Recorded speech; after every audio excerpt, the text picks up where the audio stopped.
So today I'm going to be talking about an holistic approach to game development.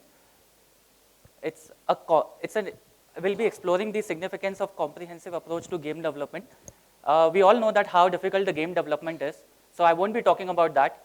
I'll be talking about the other 50% part of the game, which is, so it's not just about selling a game. It's not just about building a game. It's also about selling it. So hello everyone, my name is Himanshu. I am an indie developer. I started my career back in 2010 in the industry. I worked as a game programmer. Then in 2015, I quit my job and started my own studio. From there, we have built 4 games till now. So what is niche? A niche is a specialized segment with a broader market that caters to a specific audience. I'm sure you guys all know that. So how to find your niche? So today I'm going to be talking about how to find your niche.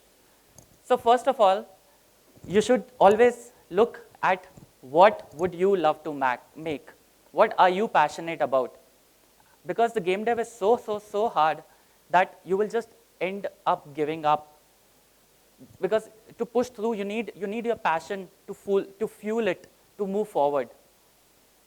And then you have to identify the opportunities and mitigate the risk. And how do you do that? You do the market research, you look at all the data, and then you have to figure out, is there an audience for it? And who are you making it for? And how can you sell it? Then the third step is your strengths, assessing your strengths and weaknesses. Is the scope achievable? Is it too big? Like we all know, a lot of us want to make a game like a AAA like GTA, but is it really possible? So that you have to assess based on your strengths. Now, we take the first circle, that is, what would you love to make? And then we take the second circle, that is there an audience for it and can you sell it? And then you combine the third one, which is the scope achievable? If you remove the scope, then it's just not practical, because if you won't be able to finish the game, then there's no point and it's just not possible for you to actually make money out of it. If you remove the passion, if you remove the what would you love to make part, then it just lacks the passion and it just won't come out as good as you would like it to be. And if there is no audience for it and if you can't sell it, then there's just no market fit. So this is the very sweet spot. So these all 3 points you have to consider whenever you are making a game. Think of it as a complete product instead of just a game. Think of it as a holistic, taking a holistic approach to it, and figure out your market. So we all know there are different market segments. Some people are making it for PC, some people are making it for mobile. Look at all the games that are doing good in the market, study them, and then derive your games from them. Because if you are trying to make something very, very new, which is not there, that is great, but what if it doesn't even have a market? So study the market, which we'll come to later, that how you can do that. So I would like to start with, how did we find our niche? So we made a game called this Super Nano Jumpers. I was a solo developer back in 2015. I started off as a solo dev, and this was the first game that I made. It was a hardcore retro platformer with a very unique control mechanics where on the mobile, if you tap on the left-hand side, the character stops, and if you tap on the right-hand side of the screen on mobile, the character jumps. It went on to win the Pocket Gamer Big Indie Pitch and received a prize money of 10 lakh rupees, which was a very huge amount for me, and that's how my career got started. Then we released it in 2017. It got delayed a little bit because we focused on another project in the middle. It was featured on the App Store, and it was priced at $1.99. And we sold about 6,000 copies, which was not enough for us. Even though after getting a feature, we didn't sell as much copies. Even after winning the big indie pitch and a prize money of 10 lakh rupees, we didn't make more than what I got in the award. And then later I realized what my learnings were. So I realized that just another platformer will not work in this current market. As you all know, the market has been being saturated as the time goes on. There are a lot more platformers in the market. if there is no innovation in the gameplay or no uniqueness in the gameplay, then it just doesn't make sense to make another platformer. We should have released earlier when the market was not saturated. We could have released in 2015 and we could have gotten a better result. And we understood the importance of market fit. Then this was our second game. We took all our learnings and decided to make one puzzle game, which was based on the study from studying the App Store. We studied App Store to understand what kind of game do we want to make, because at that time, these minimalist puzzle games were getting featured a lot. So we finalized on a puzzle genre, and we thought of making it a premium because premium games were doing good in 2015, 2016 time, and a lot of premium games were getting featured. So we thought of, we understood the market fit, where we can sell and what we can sell. We targeted specifically App Store. We reached out to these Apple curators very early in the game, even when we had just a demo. We used to send them out build. We used to reach out to Apple people, talk to them, just be in touch with them. And there are teams for Apple and Google who are looking at your games, who want good games to be featured on the App Store. We had a very specific timeline in our mind because we only had about some like 6 to 8 months of money to survive, and it was just me and my co-founder at that time. The game was started off as a paper prototype, which we finished in a 6 to 8 months. After releasing it, it got a very good feature. We had a banner feature in US. It reached #1 puzzle game in 38 plus countries, and we sold 30,000 copies till now at $1.99. So this was something, a very good amount for a small team of just 2 people with just an effort of 6 to 8 months. And that's how we realized what a market fit is. But so what our learnings was from importance. We understood the importance of scope, something that we can finish in small time, get it out there, because that's all the money we had. We understood the importance of localization. Initially, we never thought the localization will be as important as after releasing this game. We realized how important the localization was, because our 50% of the sales were from different regions who were playing the game in their local languages. So always try to localize your game. Never actually ignore localization. We localized the game in 12 languages at that time. We mostly used Google as translator, which was pretty bad, but we had very minimal text, so we had we could get by it. And we learned that we won't make another premium puzzle game for our next game. Now, why did we decide that? Because we saw that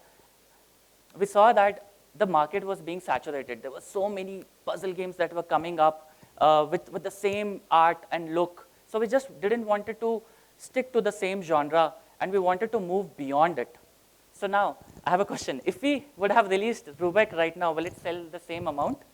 The answer is definitely no, because the market has changed so much. The market has evolved. It has evolved from premium to now free-to-play, as we all know, and we have to go with the trend. Otherwise, it's just, so that's the first circle. If you just are making what you want to make, then it won't make sense, because it won't sell if there is no market for it. After this, we started working on a new game called The Bonfire. It was a survival strategy game inspired from games like A Dark Room, Kingdom. It had a day-night cycle where you could build, craft, gather resources, and in the night, aliens or monsters attack. So the development went on for 14 months. We had a lot of iterations in art, UI, and other stuff. We showcased our game in Casual Connect Singapore. That was our first public demo, and that's when we realized the importance of showcasing your game, to get the game out there, to get people's eyes, so we get feedback. And it wasn't just what they were telling. It was just by looking at them, how they were responding to the game, how they are behaving it. So just by looking at it, you can understand where your game stands. And that was the first tick, that yes, this could be something that we could actually do well on the market. So we released the game, and it was featured by some of the very big YouTubers. We did our PR on our own at that time. So we compiled a list of at least 100 to 200, around 150 YouTubers who were playing similar genre. And then we started reaching out to them like at least 2 months before with the Steam key. Half of them, almost 90% of them didn't respond definitely, but whoever responded, and when they made a video on it, that created a huge impact on the release and gave us a good PR push. The release and reception went very well. It was a game of the day. It was featured in the new games we love. This was exactly when the App Store got changed and when they were featuring the game of the day. They changed the layout when the game of the day section was introduced and new games we love section was pushed on the other section. So it had a huge impact. At that time, game of the day used to be for 7 days. We sold almost 20,000 copies, priced at $3.99 on the first day itself. So this was our major breakthrough.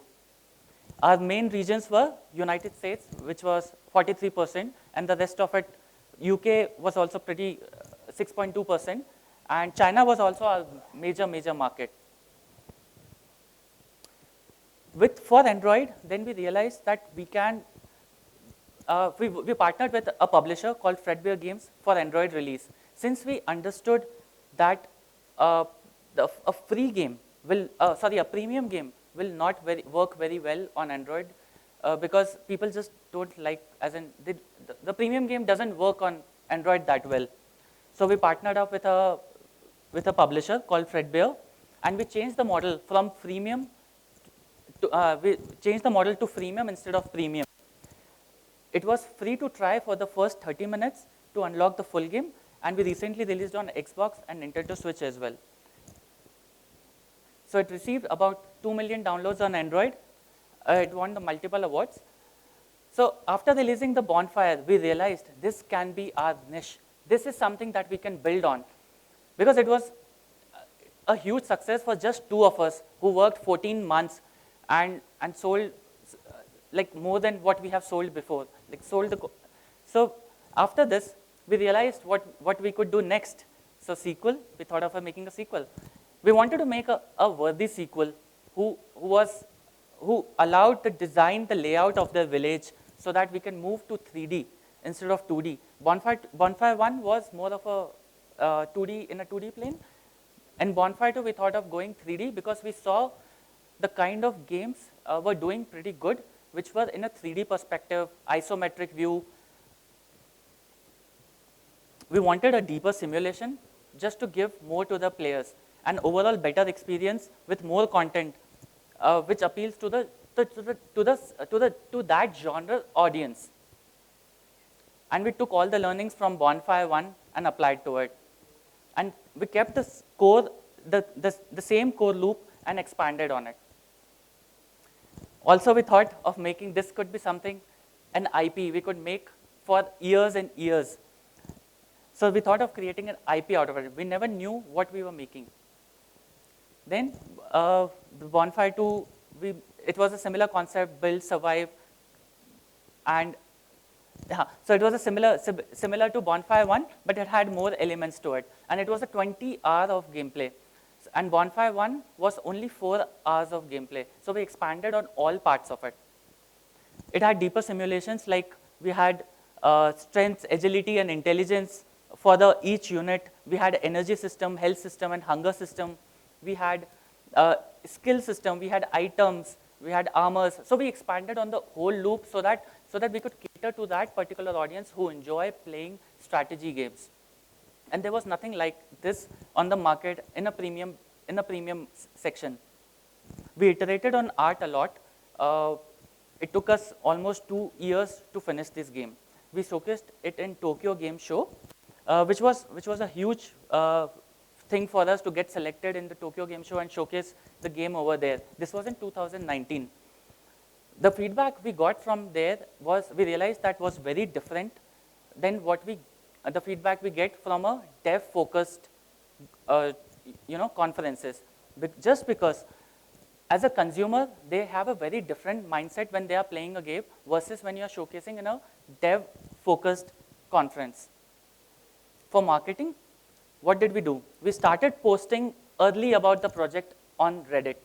We posted on subreddits like indie game dev, and other Reddit groups. We also had our own subreddit. We started posting as a screenshot Saturday on Twitter, which is a regular thing. If you hashtag your game as a screenshot Saturday on especially on Saturday, then it gets more views on Twitter. We started posting various game dev related Facebook groups because Facebook groups were more popular at that time. Now they just don't work. So I would not recommend using Facebook groups or anything, but there are different channels now. We hired a PR this time because we didn't want to go through the same thing which we did for the bonfire one, which is mailing them on our own. Instead, we hired a PR, which isn't as costly as you would think. And even an indie developer with a very small budget can also do that. So whenever you are planning to release a game, do look into it. That really helps to get the reach out. And the PR actually contacted a lot of YouTubers, and we got a lot more views on YouTube, which really accelerated our sales. We contacted YouTubers, streamers, and reviewers on our own as well. So we let the PR do his work, but we also continued our marketing efforts. We maintained an active Discord community, over 2,500 users. We made a small, so how we did that was we made a small game on Discord community, which was just about collecting resources. So our players would come online on Discord just to play that small mini game on Discord, and that continued the activity on the Discord server. It was received pretty well across the globe. It was featured as the game of the day. It was featured on the first spot on the App Store and the first spot on the banner as well. We released one post-release content, which was a dungeon update, where we expanded the game from 15 hours to 25 hours and added more content to it. And then we promoted again, which gave us another boost in sales. We worked with a publisher called Fredbear Games for Android release, and we changed the model from premium to free-to-play on Android specifically. And it was just a very simple monetization. We just had one in-app purchase to remove the ads.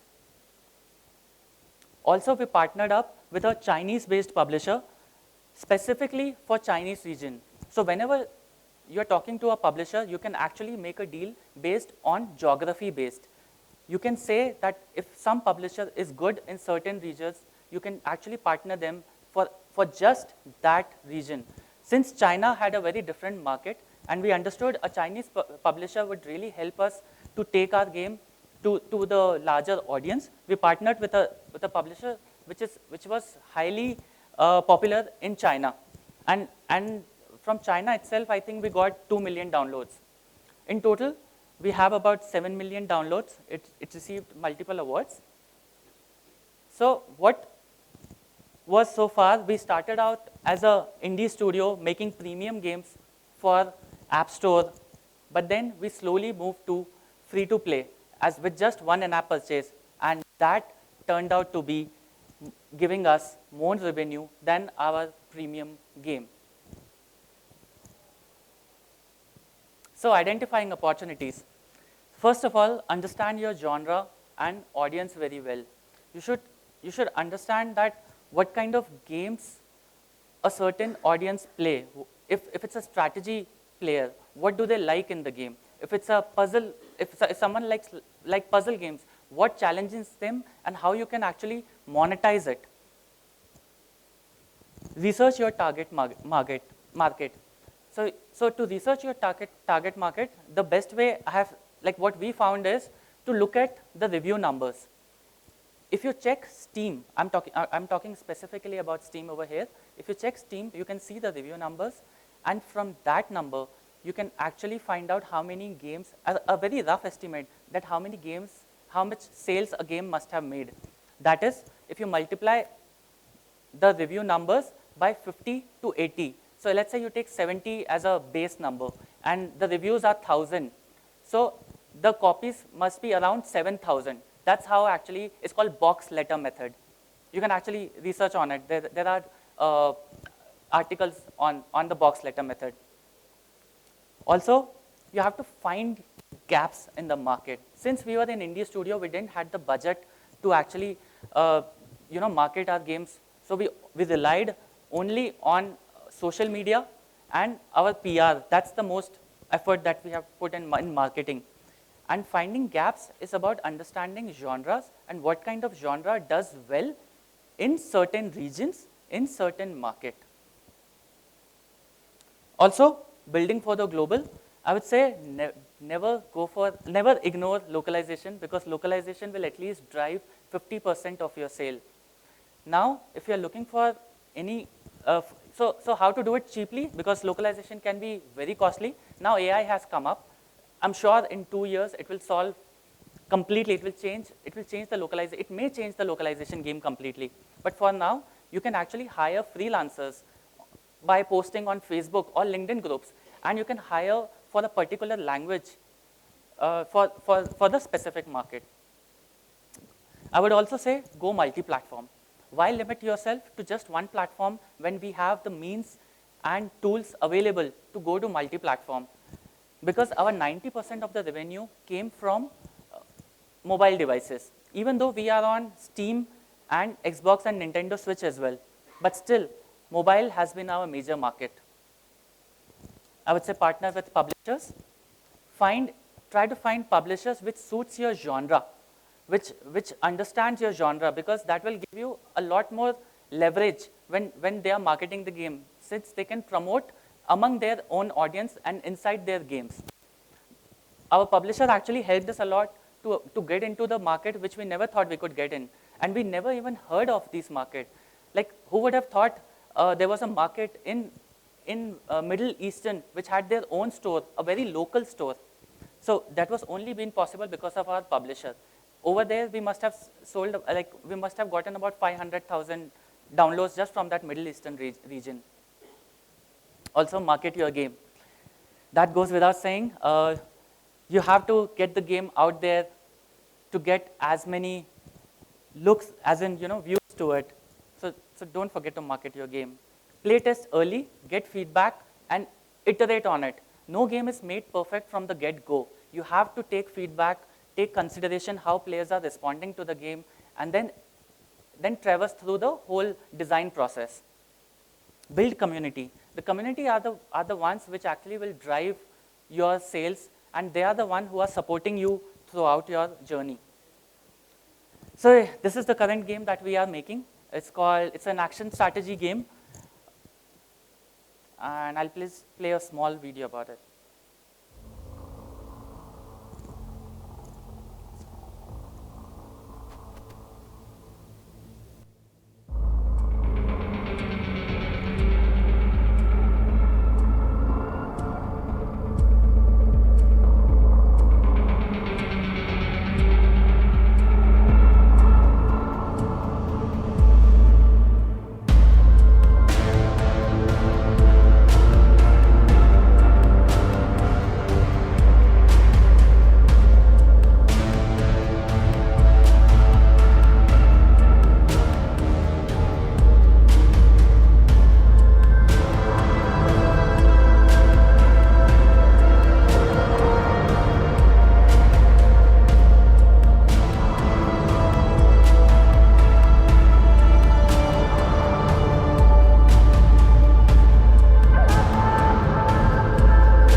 So we took learnings from our previous games, from Bonfire and Bonfire 2, and we wanted to stick to the same genre as a strategy, because we understood, now we started to understand the strategy genre and what the players actually want.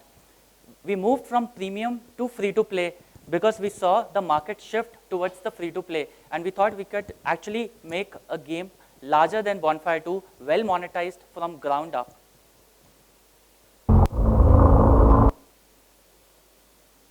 So that's pretty much. about the talk. So thank you very much.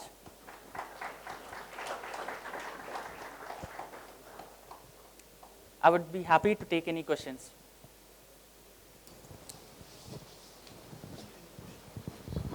Hello. Yeah, so my question was, what trends did you analyze or identify that drove the development of Metal Haven? So we saw, so we had a great reception for Bonfire 2, and we thought that we could expand on it. We can make it even bigger, and revenue from our previous game actually allowed us to be bootstrapped and increase the scope of the game. Also this time we moved to free to play, since Bonfire 2 was never designed as a free to play game. It was designed as a premium experience. But this time we decided to design a game from ground up with free to play perspective in mind. Right. Thank you.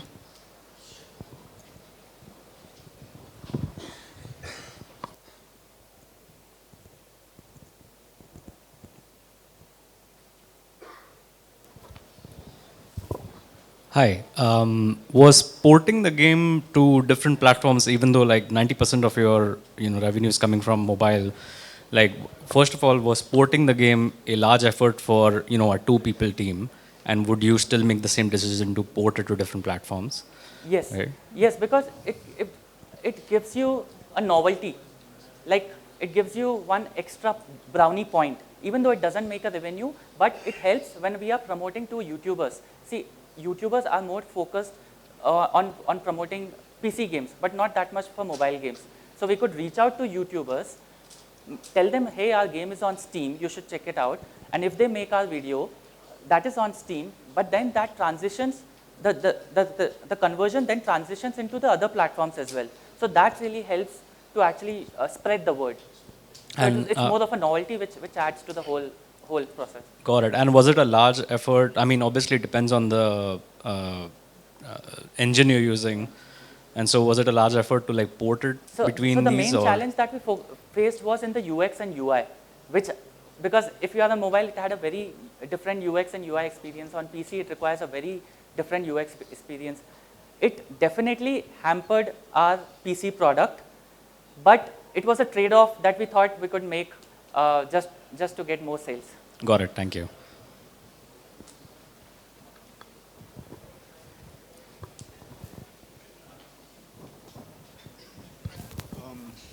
Are there any good ways to identify if a game will work good as a premium game or a free-to-play game?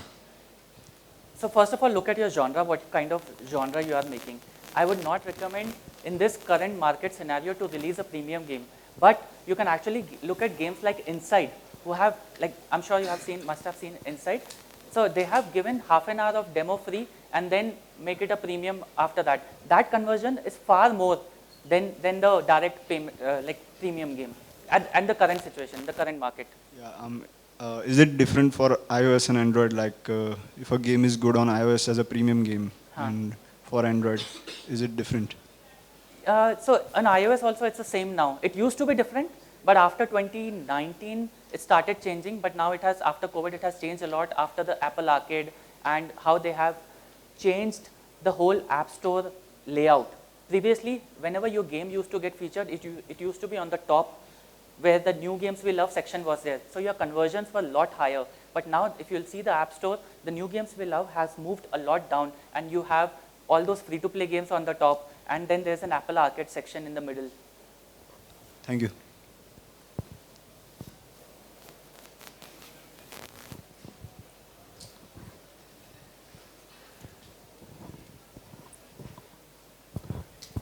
Hey Himanshu, I'm Samar.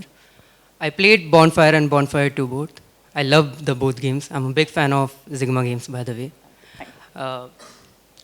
So when I watched the trailer of Metal Heaven, I used to play Art of War 2 before. So it's kind of similar to that. And I have multiple questions. The first question I have is Metal Heaven going to be free game on Steam?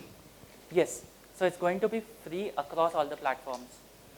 So recently I played Thronefall, which is a strategy game, Yeah. and I used to play Art of War 2, Art of War 2 and Art of War 3. I don't play it right now. Yeah. My question is, what gap Metal Heaven specifically is filling? Okay.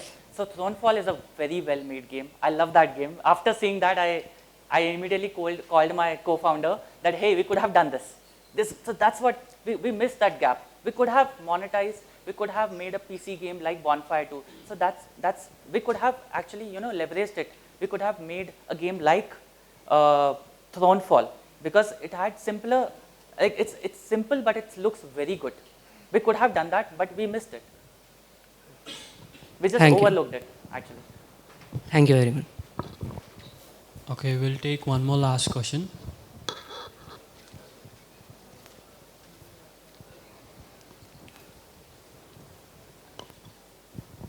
Yeah, hi Himanshu. So you said releasing a freemium game is viable nowadays.